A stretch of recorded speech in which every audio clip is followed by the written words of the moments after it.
Hey, what's going on, guys? Welcome to episode 6 of my Clean With Me series. Today's episode is another disaster garage cleanup, so let's take a quick look around the vehicle responsible for it. Alright, so like you guys saw on the main channel a little while back, this disaster of a truck is absolutely covered in thick, rock-hard, frozen mud and is by far the muddiest truck that I've detailed before, as the wheel wells are completely stuffed full of mud. And with all that mud getting blasted out of there, it's going to paint my garage floor brown. So once I've got it all cleaned up, I'll also need to clean out the drain pit. But just before we dive into all the mud, take a second and make sure you're subscribed to the channel so you don't ever miss out on one of these garage cleanups or new Clean With Me episodes.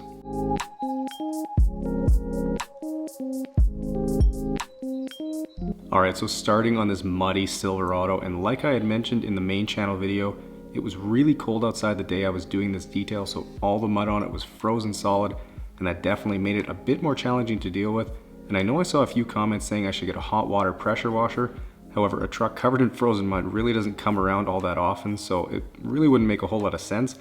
Although I did crack my hot water tap under the sink, so I was using warm water to spray the truck off.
Now, one thing that's always a complete mystery with a dirty vehicle like this is what shape the vehicle is in underneath the dirt and whether there's any damage. And while there were quite a few paint chips on the truck, I have to say I was shocked to see the lettering on these tires so crisp and white, considering the owner had told me this was an old set of wheels and he was going to be swapping them out for something newer soon.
Now, in case any of you are wondering who may not have seen the main channel video, yes, I did spray the underside of the truck off too, and surprisingly there really wasn't all that much for mud under there, considering the owner of this truck had definitely taken it mudding probably on the one nice warm day we had before things got cold again.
So one thing I didn't mention about this truck that you guys might find interesting was that it's got some electrical issues. Not exactly sure what the problem was, but when it was dropped off, the owner told me that if the battery wasn't disconnected immediately after shutting the truck off, it would die and it wouldn't start. He even had the one cable loosened so you could just pop it off quick. Although needing the battery disconnected is a bit of a pain when the vehicle has power seats and I need to move them around as much as I do when working on the interior. So I had to throw my battery charger on it for most of the details so I was able to move the seats and ensure it would actually start when he came to pick it up.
Alright, so starting on the garage floor now, and something you probably can't quite tell is that the consistency of this mud is really hard, and it was basically like concrete when I was spraying it out of the wheel wells.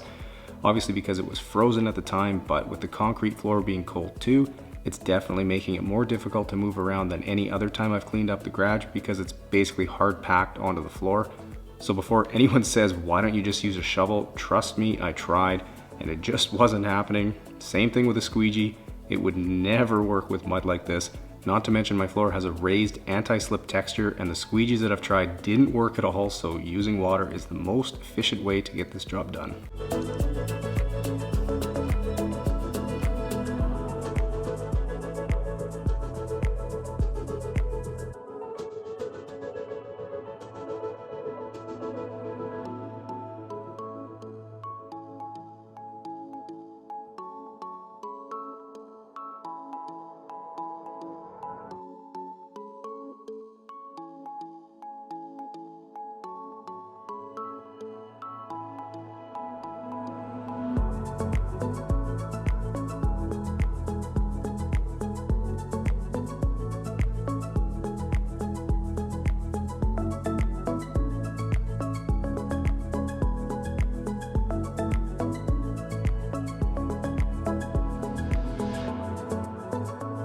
Now I know I've explained my process a bit in previous videos, but usually what I do is start with the pressure washer and gather all the dirt and mud from around the edges into a pile and then use the broom. But with it already being so thick, I figured I would start with the broom as the pressure washer can be a bit slower when I'm dealing with mud this thick. And I know I've seen lots of comments before asking whether my walls get wet or dirty from washing vehicles in here, and the answer is no. That's very rare that they even get a drop of water on them. But when I'm cleaning the floor, the pressure washer does tend to fling a bit of mud towards the wall, so I always have to be careful when I'm spraying near them so I don't create another mess to have to clean up.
So I figure a few of you are probably curious as to when exactly I do this during the detail.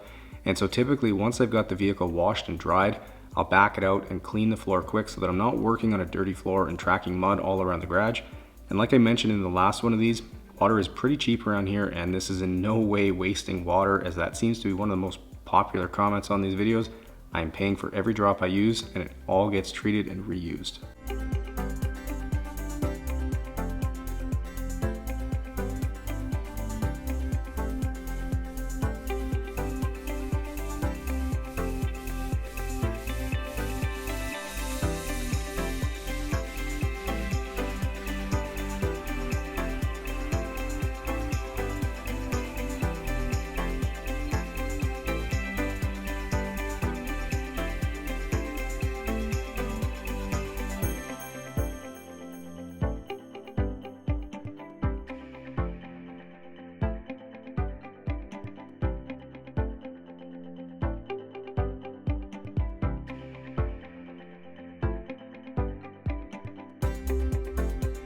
Alright, so with the floor nice and clean now, it's time to move on to the drain pit.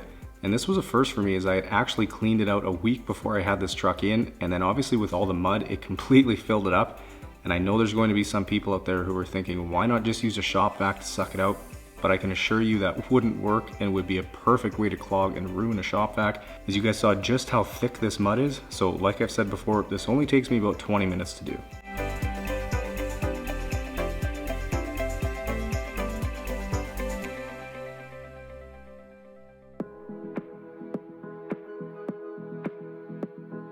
Now, since I've seen a few comments recently about how this floor drain works, I figured I'd go over it again. So basically, all the dirty water and mud goes into the big compartment, which allows the dirt to settle out before moving into the second compartment, which also allows any remaining dirt to settle out before it makes its way into the actual drain. The way they're designed, they always need to have water in them, otherwise you get sewer gases coming back through it, so it does get a little bit stinky when I'm doing this.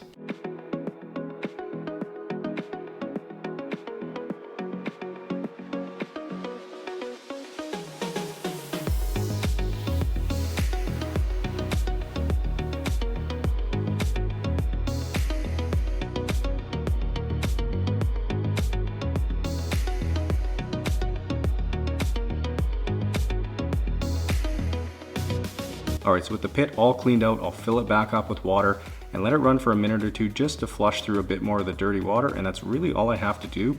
I typically don't worry too much about cleaning the sides of the pit, as they'll be dirty again the next time I wash a vehicle in here, but I will usually clean it out in the summer when I've switched to washing outside.